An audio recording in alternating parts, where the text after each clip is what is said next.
On va doucement se diriger vers un sujet très politique et d'actualité. On va parler de la résistance non violente des Palestiniens et Palestiniennes. Se demander si elle a encore un sens, déjà quelle forme elle prend et est-ce qu'elle a encore un sens aujourd'hui avec ce qu'on a pu voir dernièrement, les événements à Gaza. Voilà, qu'est-ce que cette résistance non violente peut apporter aussi dans ce contexte, hein, puisque donc ça fait 70 ans hein, voire plus que cette violence existe malheureusement en Palestine.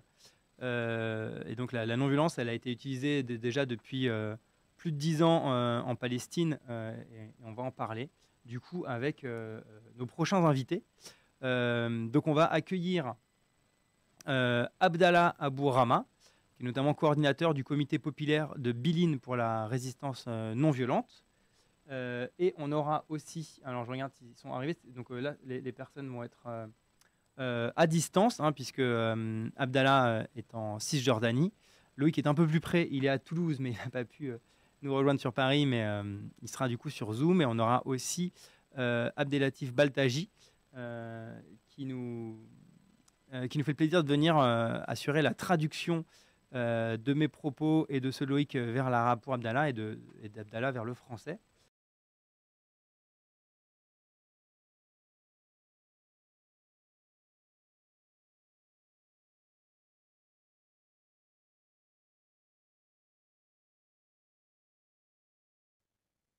مساء الخير للجميع. شكرا على الاستضافة. يعني في هذا الوضع الصعب، أولا نترحم على أرواح شهدائنا، ونتمنى العودة لنازحين في غزة، والحرية لمعتقلينا، والشفاء لجرحانا.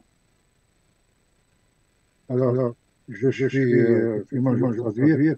En En ce ce début début de de mon mon intervention, je intervention, je voudrais voudrais saluer les saluer les morts morts et, et, de de Gaza Gaza et et souhaiter souhaiter que les que les blessés se blessés se remettent, remettent en- euh, se remettent. Et voilà, comme introduction, mon petit mot. ردا على السؤال، أولا المقاومة الشعبية أو المقاومة السلمية هي ليست بالجديدة على الفلسطينيين، فقد استخدمها الفلسطيني في عام 29 في ثورة البراك، وفي عام 36، وأيضا استخدمت في عام 76، بالإضافة إلى عام 87 الانتفاضة الشعبية، انتفاضة الحجارة. وأنا كنت من هذا الجيل الذي شارك في هذه الانتفاضة، وبالتالي ليست بعمرها بال10 سنوات، وإنما أيضا بدأت بصورة واضحة وجلية منذ بدء بناء الجدار في عام 2003 على الأراضي الفلسطينية. يعني نتحدث من 20 عاما بصورة متواصلة نحن نمارس هذه المقاومة الشعبية. Euh, je voudrais préciser que la résistance palestinienne ne remonte pas à une dizaine d'années, mais elle a commencé déjà en 1929, et puis il y a une série d'événements importants, 1936, la dernière c'est 1987 à laquelle j'ai participé personnellement. Donc on peut dire que depuis 20 ans, disons, la résistance palestinienne a pris une tournure plus active. Voilà. نحن نمارس هذه المقاومة ونؤمن بأنها ممكن أن تكون ذات جدوى وذات نتيجة، وبالتالي إيمانا بالنماذج اللاعنفية السابقة التي استخدمت، سواء كانت نموذج غاندي أو مارتن لوثر كينغ أو غيرها، أو ما جرى أيضا في جنوب أفريقيا، فبالتالي أيضا لنا نموذجنا في فلسطين، نموذج المقاومة الشعبية، والذي كانت صورته جلية وواضحة وذات تأثير ومفعول في عام 87 انتفاضة الحجارة، الانتفاضة الشعبية.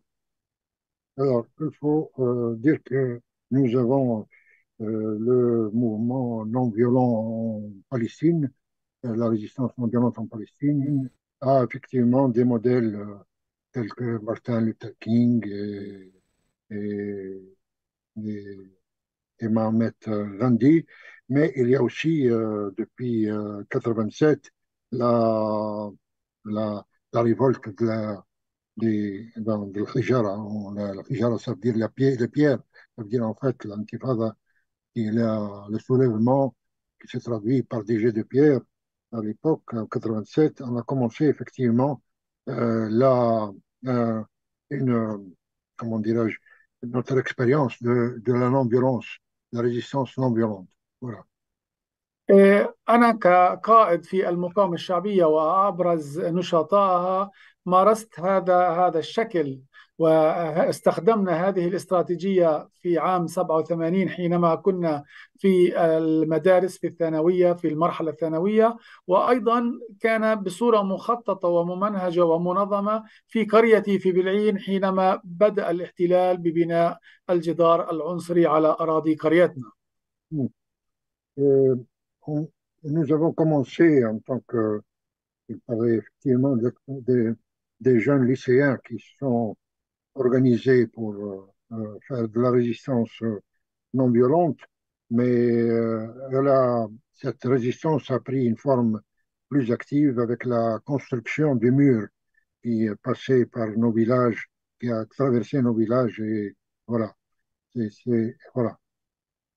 نعم، يعني نحن المقاومة الشعبية نتائجها ليست آنية، تحتاج إلى فترة من الزمن هي طويلة الأمد، وبالتالي أن نقطف ثمارها يحتاج إلى وقت. وبالتالي في نموذجنا في قريتنا في بلعين، نعم، منذ عام 2005 حتى عام 2011 6 سنوات حتى نجحنا في هذا من خلال هذا الشكل من المقاومة، حتى نجحنا في تحقيق أهدافنا، وهو هدم الجدار وإعادة جزء كبير من أراضينا. Il faut donc noter que euh, la résistance a été active pour réclamer la démolition du mur qui traversait notre village. Et cette résistance a duré entre 2005 et 2011. Elle s'est terminée effectivement par la démolition de la muraille. Voilà. نعم، يعني بمعنى بأنه يمكن أن نحقق إنجازات إذا ما كانت هذه المقاومة مستمرة وكانت واسعة، يعني عريضة بمشاركة شعبية متعددة ومتنوعة. Alors, il faut noter quand même que la résistance non violente a besoin de temps, de la durée hein, pour réussir, et a besoin aussi d'un soutien populaire. Euh, euh, et effectivement, le soutien populaire et la durée sont les deux facteurs qui permettront à la résistance non violente d'aboutir à des résultats. نعم، يعني أيضا لا يمكن أن ننكر بأن هذا الشكل من المقاومة قد ساهم في مشاركة المتضامنين الدوليين ونشطاء السلام الإسرائيليين، بمعنى أن هذا الشكل من النضال جذب وجعل نضالنا مشترك، نضالنا أممي. Notre résistance non violente a été soutenue au niveau international, et elle a été également soutenue par des militants pour la paix israéliens, et, et ça a donné à notre expérience non violente une crédibilité au niveau international. هناك نماذج كثيرة نجحنا في إنجازها وتجارب. على سبيل المثال كما ذكرت نموذج الانتفاضة الشعبية عام 87 كان هناك العديد من الإنجازات. نموذج الذي استخدمناه في قريتنا على مدار 6 سنوات نجحنا في هدم الجدار وإعادة أرضنا. أيضا نموذج ثالث في عام 2017 أيضا نموذج البوابات الحديدية التي أراد الاحتلال أن يضعها حول المسجد الأقصى، والتي كان للحشود الشعبية والتظاهرات الشعبية السلمية إنجازات وإلغاء وإفشال هذا المخطط. Alors, une autre à part l'expérience de la démolition, qui aboutit à la démolition de la muraille qui traversait notre village, il faut noter quand même qu'une autre expérience de notre résistance non violente s'est manifestée ou a été organisée en 2017 pour évacuer, pour obliger les Israéliens à enlever les obstacles autour de la mosquée de l'Aqsa à Jérusalem. إضافة إلى أنني أيضا كان لي الشرف في عام 2018 أن أكون منسق لحملة لإنقاذ تجمع وقرية بدوية اسمها الخان الأحمر في شرقي القدس. فقد قمنا بحملة ضخمة حينما جاءت الجرافات الإسرائيلية لهدم هذه القرية وترحيل أهلها، وقد قمنا بالاعتصام لمدة 4 شهور متواصلة. وبالفعل ضمن هذا الشكل من المقاومة والاعتصام ومواجهة الجرافات نجحنا في إفشال مخطط الهدم والترحيل لأهالي هذه القرية. Alors, une autre expérience à noter, notre, disons, exemple de résistance a été, que j'ai dirigé moi-même, euh, concerné la, la, disons, à s'opposer à la démolition d'un village à l'est, est-ce que c'est à l'est? Bon, il y a un village, il a donné son nom, mais je ne l'ai pas bien retenu, contigu à Jérusalem, à la ville de Jérusalem. Euh, Ce village était habité par des paysans et des bédouins. Et cette résistance qui a duré quelques mois, plusieurs mois, a donné, a été couronnée de succès puisque l'armée israélienne a été dans l'obligation d'écarter, de renoncer à la démolition du village. يعني إذا ما عدنا ما نعمل اليوم في هذا الشكل وهذه الاستراتيجية في الدفاع عن أرضنا، نحن ما نقوم به بالأشهر الأخيرة كنا وبالسنوات الأخيرة هي بعدة أشكال. أولا، هناك العديد من القرى والتجمعات التي يتم الاعتداء عليها بصورة متكررة من المستوطنين.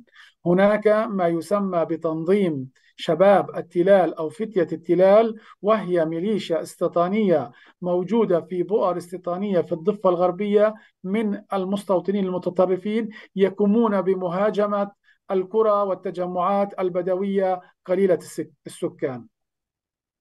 Alors, une autre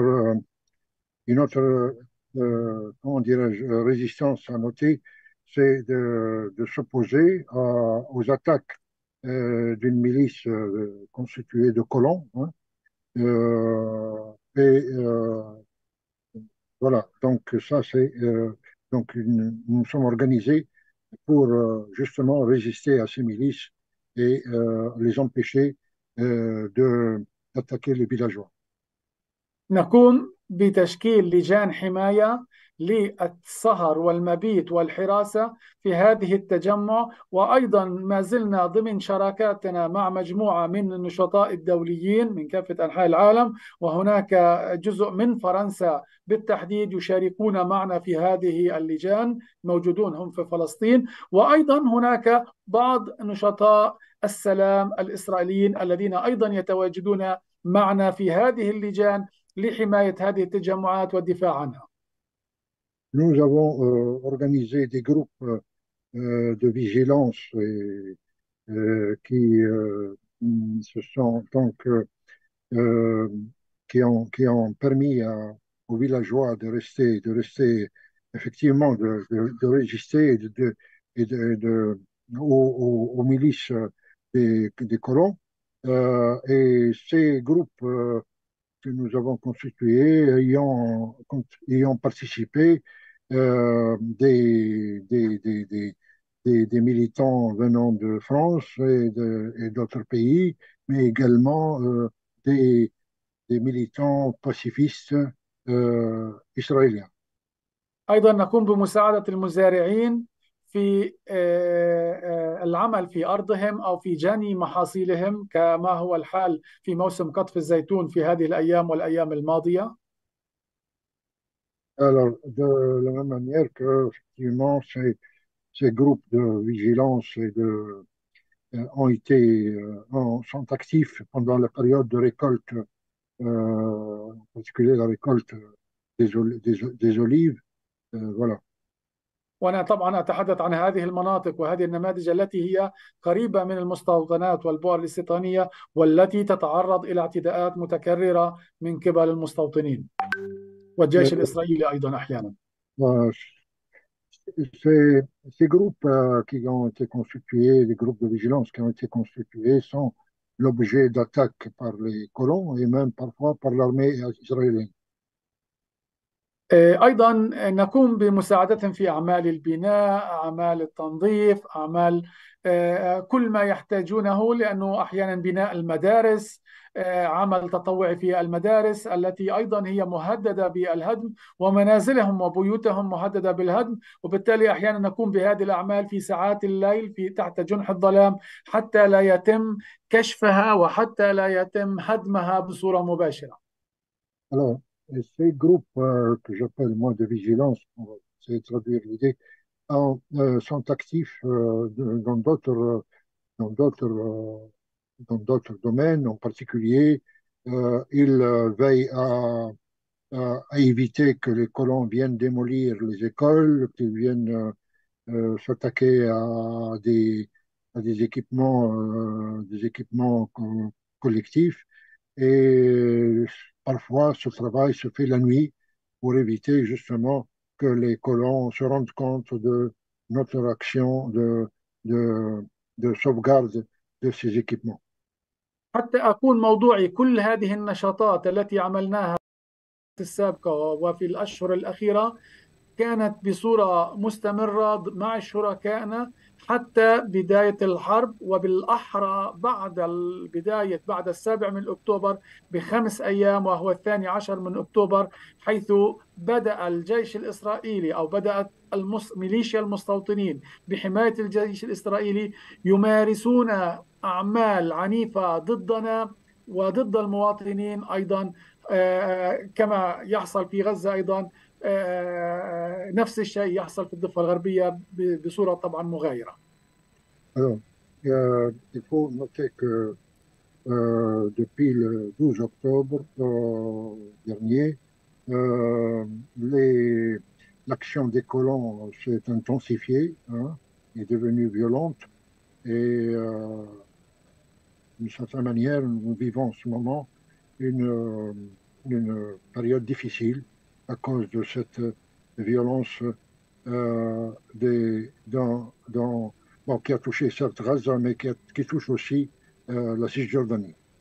يعني بصورة سريعة إذا سمح لي الوقت، سأتحدث عن بعض الأحداث التي حصلت بعد 7 من أكتوبر في الضفة الغربية، يعني كمؤشرات حول أن في حال وجود مقاومة عسكرية أو مقاومة مسلحة، للأسف لا يوجد هناك أو يصبح أن وجود المقاومة الشعبية السلمية يصبح صعبا جدا جدا، ويصبح خطرا أيضا على حياة النشطاء والقادة والذين يمارسون هذا الشكل من المقاومة. Alors, il faut noter que les groupes qui interviennent, de non-violents qui interviennent pour protéger les villageois et protéger travaillent dans des conditions très difficiles, puisque pratiquement les colons s'attaquent, peuvent identifier ces groupes et peuvent, enfin, disons, sévir contre eux. حادثة في 12 من أكتوبر حينما كنا في ضمن لجان الحماية لأحدى التجمعات السكنية وتسمى واد السيق، في ساعات الليل تم مهاجمتنا من قبل قطعان المستوطنين، من قبل ميليشيا المستوطنين، ونجحوا فقط لأننا نساعد ونحمي هؤلاء المواطنين المدنيين، وأمسكوا ب3 من أصدقائنا وقاموا بتعريتهم وضربهم ضربا قاتلا ومبرحا، لدرجة أنهم طبعا مكثوا لمدة أسبوع للعلاج في المستشفيات. Oui, le 12 octobre, effectivement, il y a un incident assez grave parce que les milices des colons se sont attaqués à notre groupe d'action, de vigilance.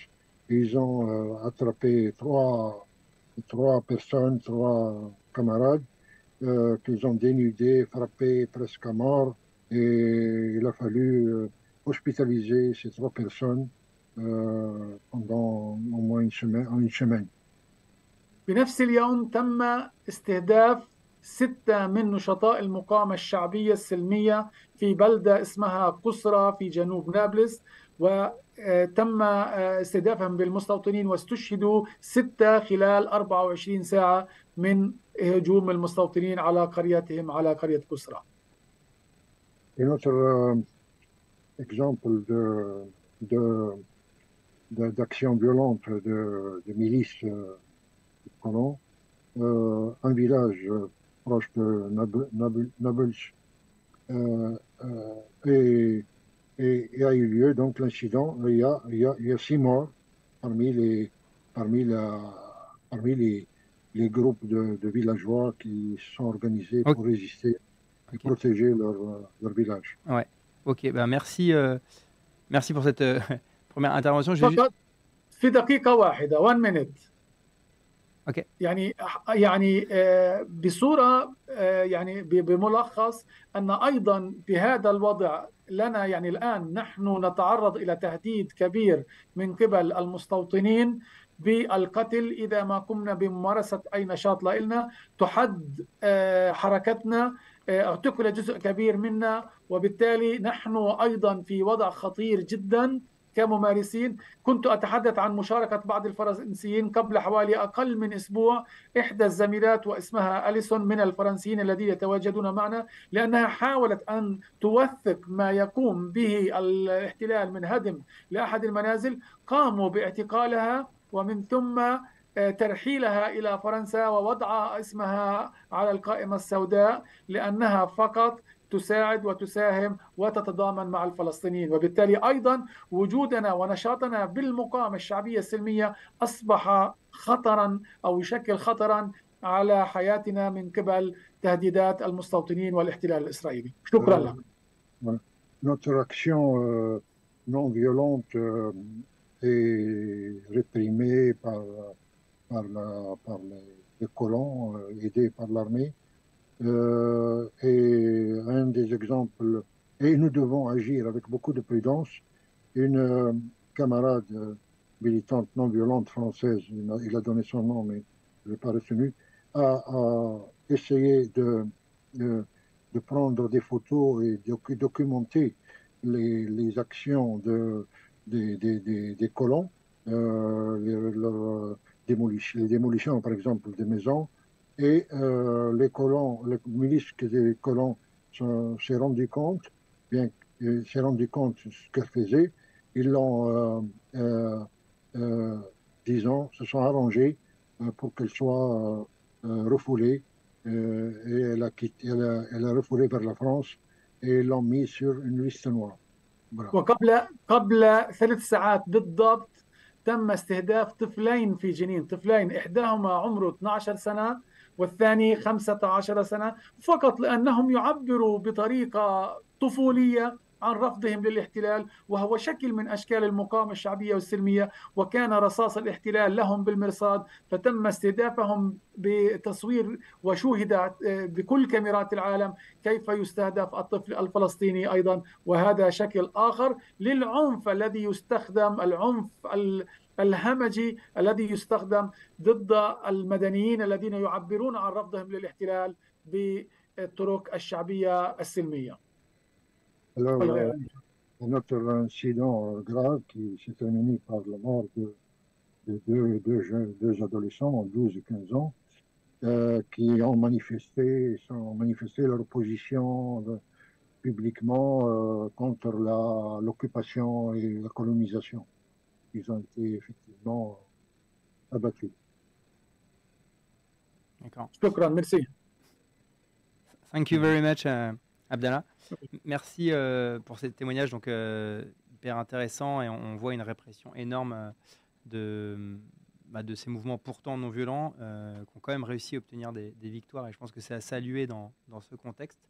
On va parler avec Loïc du coup de BDS, Boycott des investissements sanctions, qui est un mouvement non violent de soutien justement à la lutte des Palestiniens et des Palestiniennes. Loïc, je vais te laisser en parler. Est-ce que tu peux nous expliquer du coup de ce que c'est BDS, où ça remonte et quels sont ses objectifs? Bonjour, oui, tout à fait. Je vous remercie déjà pour l'invitation. Donc BDS, je vais essayer d'être rapide et concis. BDS, donc boycott des investissements, sanctions. C'est un mouvement, une campagne qui a été lancée suite à l'appel de plus de 160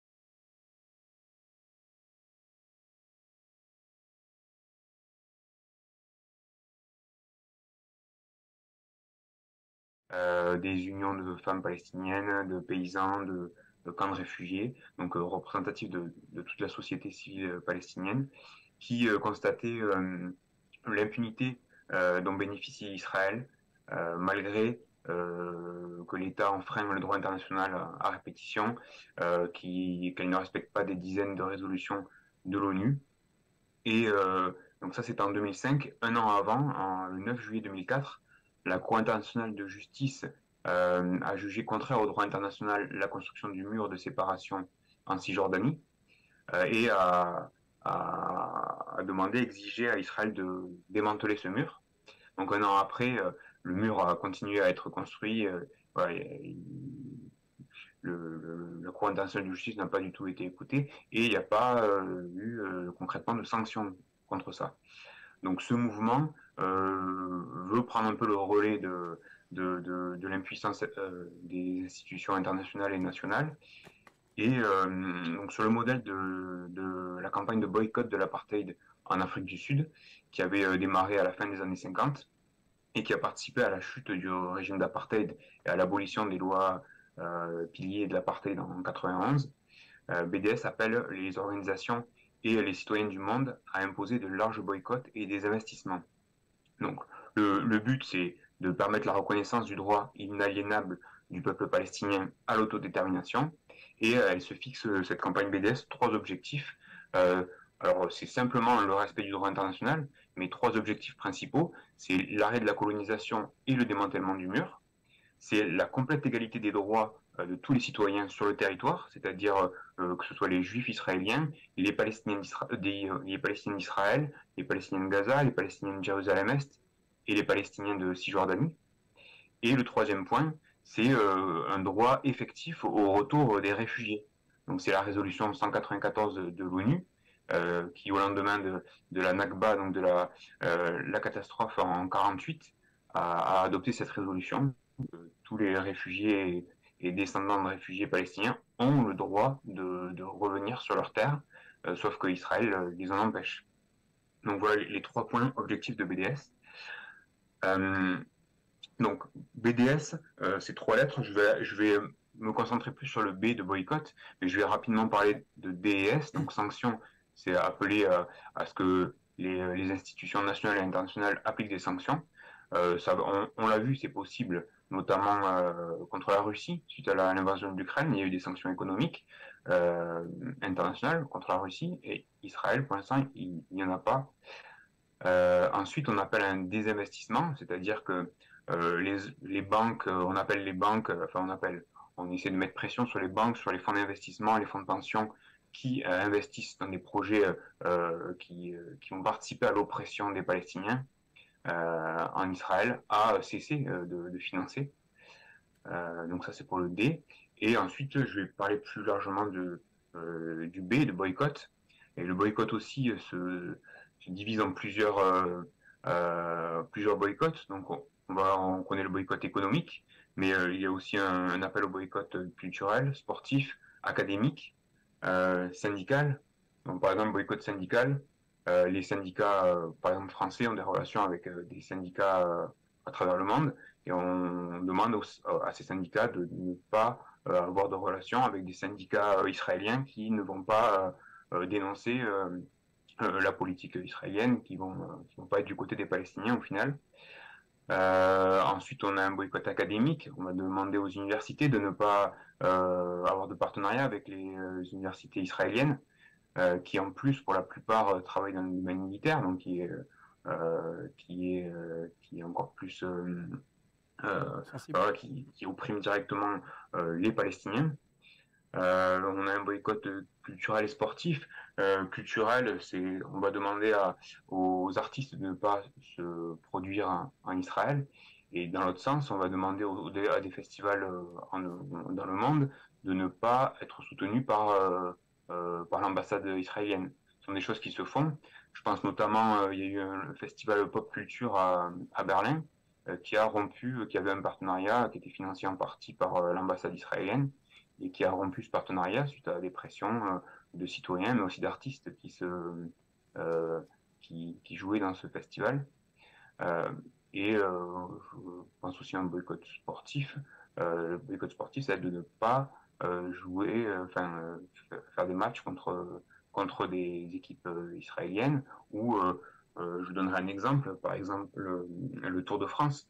Le Tour de France, il y a une équipe israélienne qui concourt, qui s'appelait d'abord Israel Startup Nation, qui est devenu Israël Première Tech, qui est financé par un milliardaire israélo-canadien et qui ne cache pas le fait de vouloir promouvoir Israël à travers ce Tour de France. Donc en fait, Israël va se servir de ces événements culturels et sportifs pour lisser son image. Elle sait que son image est ternie, même pour quelqu'un qui connaît peut-être mal la situation. Quand on parle d'Israël, on sait qu'il y a une question d'oppression, une question de colonisation. Et donc, pour essayer d'enjoliver cette image-là, elle va promouvoir des artistes, des équipes de sport, etc., pour normaliser en fait son image. Et donc, nous, on va aller contre cette normalisation. Je vous conseillerais d'ailleurs un livre qui s'appelle Un boycott légitime de Eyal Sivan et Armel Labouri aux éditions La Fabrique, qui explique justement la propagande israélienne le boycott donc légitime culturel. Là, c'est une question du boycott culturel. Voilà, il y a ce versant-là du boycott, et après il y a le versant économique, donc qui est plus, on va dire, abordable pour tous les citoyens, qui est plus facile à mettre en œuvre au quotidien. C'est boycotter les entreprises israéliennes et les entreprises internationales qui participent directement à l'oppression des Palestiniens. Donc pour ça, il y a ce qu'on appelle le BNC, le Boycott National Committee. C'est ce qui est né de la structure qui est née de l'appel des organisations palestiniennes qui donc ce que j'ai pas précisé, c'est qu'à partir de cet appel-là, il y a eu des réseaux locaux de BDS qui se sont créés à travers le monde. Donc, par exemple, en France, donc BDS France, dont je suis un des animateurs, a été créé en 2009, donc quelques années après l'appel. Et à travers le monde, voilà, il y a des réseaux nationaux et locaux qui se sont créés. Et on va, nous, suivre et écouter ce que le BNC, donc palestinien, va nous dire. Lui, il va nous guider pour savoir quelles entreprises cibler, par exemple, les entreprises les plus impliquées dans la colonisation. Donc, par exemple, récemment, je vais donner le nom quelques exemples, Ouais. notamment en français. Récemment, il y a eu Carrefour. Carrefour, qui est la cible d'une campagne de boycott depuis plus d'un an maintenant, car l'entreprise française a conclu un contrat en mars 2022 avec la société israélienne Electra Consumer Products, qui, donc ce contrat prévoit la conversion progressive de 150 agences de la chaîne Yenot Bitan, c'est une chaîne qui appartient au groupe Electra, qui se transforment déjà, hein, les magasins existent, en magasins Carrefour. Et il prévoit aussi de construire des nouveaux magasins Carrefour, où ils vendent notamment des produits de la marque Carrefour. Et ces magasins, donc c'est en Israël, mais c'est aussi dans les colonies illégales en Cisjordanie. Okay. Donc ça veut dire que Carrefour contribue directement à la colonisation de la Palestine par ce contrat. Nous, on va appeler au boycott de Carrefour jusqu'à ce qu'il retire ses intérêts d'Israël. Et récemment, avec les bombardements d'Israël sur Gaza depuis le mois d'octobre, Carrefour Israël s'est vanté sur les réseaux sociaux, sur Instagram, d'offrir des colis personnels aux soldats israéliens, donc avec des photos à l'appui. Donc ils vont même participer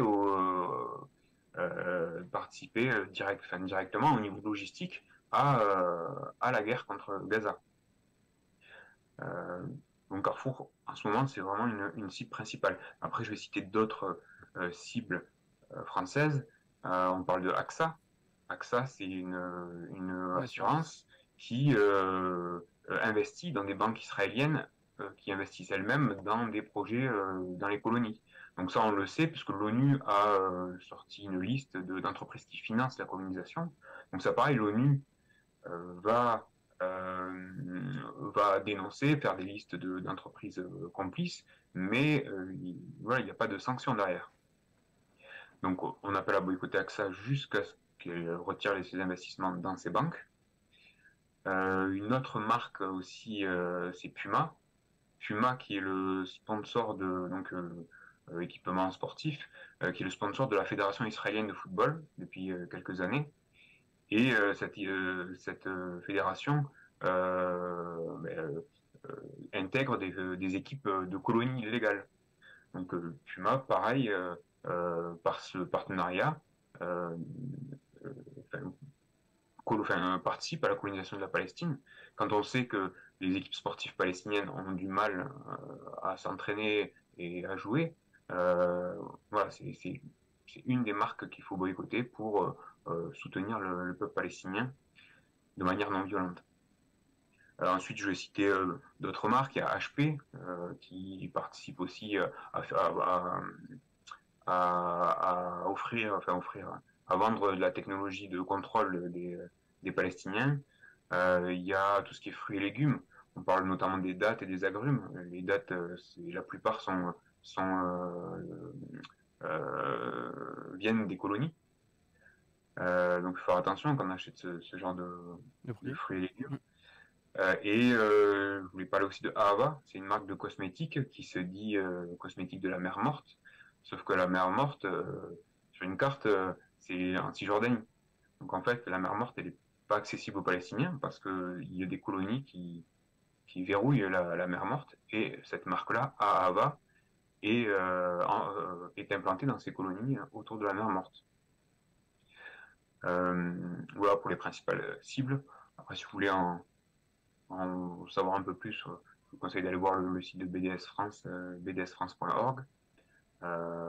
Et je précise une chose, là, donc j'ai cité, on va dire, les principales cibles.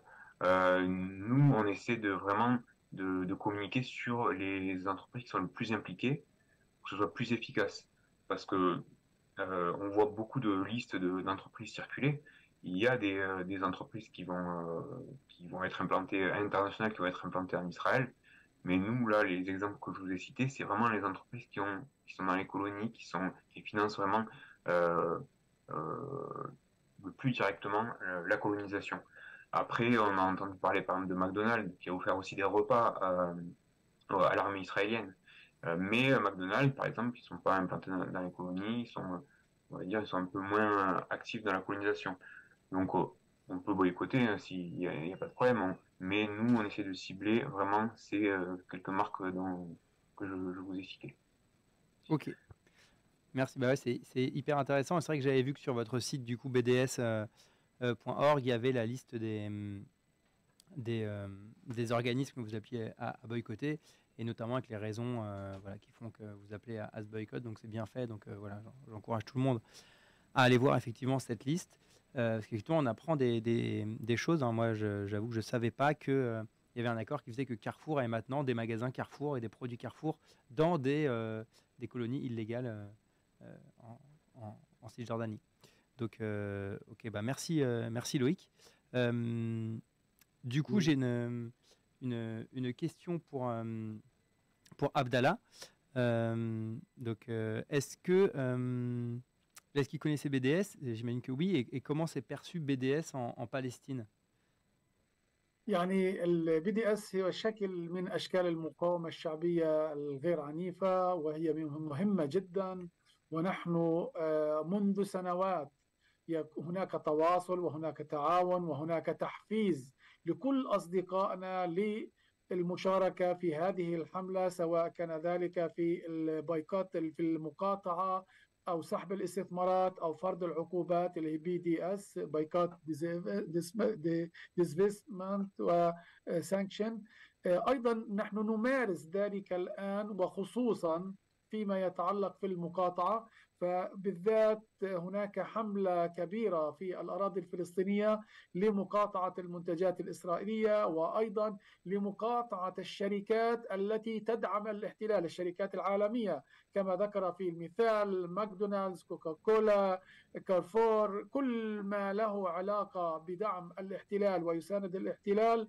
الآن هناك حملات كبرى في فلسطين وأيضا في الدول العربية لم تكن بهذا النشاط قبل الحرب. فبالتالي مهم لنا كما هي المقاومة السياسية أو المقاومة الشعبية أو المقاومة الاقتصادية، كل هذه الأشكال، أو المقاطعة الأكاديمية أو المقاطعة الرياضية، كل هذه الأشكال مهمة للضغط على الاحتلال حتى يتمكن الفلسطيني من أخذ حقوقه وينتزع حقوقه من هذا الاحتلال. Voilà. Alors, effectivement, en Palestine, en Cisjordanie et Gaza, l'action de BDS est connue. Il y a une coopération dans le cadre, effectivement, de l'action non violente, parce qu'on considère que la BDS fait partie du dispositif de non-violent, enfin de résistance non violente à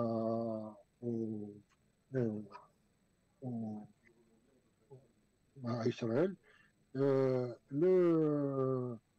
En ce moment, il y a un développement du boycott des produits aussi bien israéliens que les produits des firmes internationales qui coopèrent avec Israël. Il a cité effectivement Coca-Cola, etc., les grandes marques connues.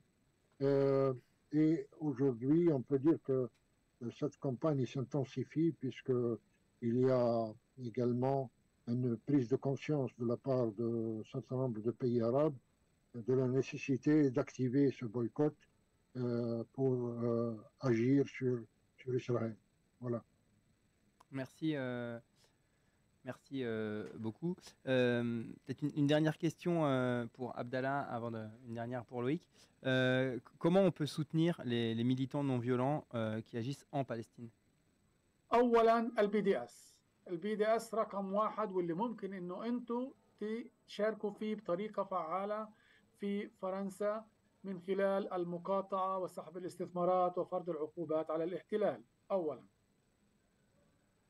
Alors, en premier lieu, nous estimons que l'aide la plus importante à partir de la France, c'est effectivement de dynamiser et de donner plus d'efficacité au BDS.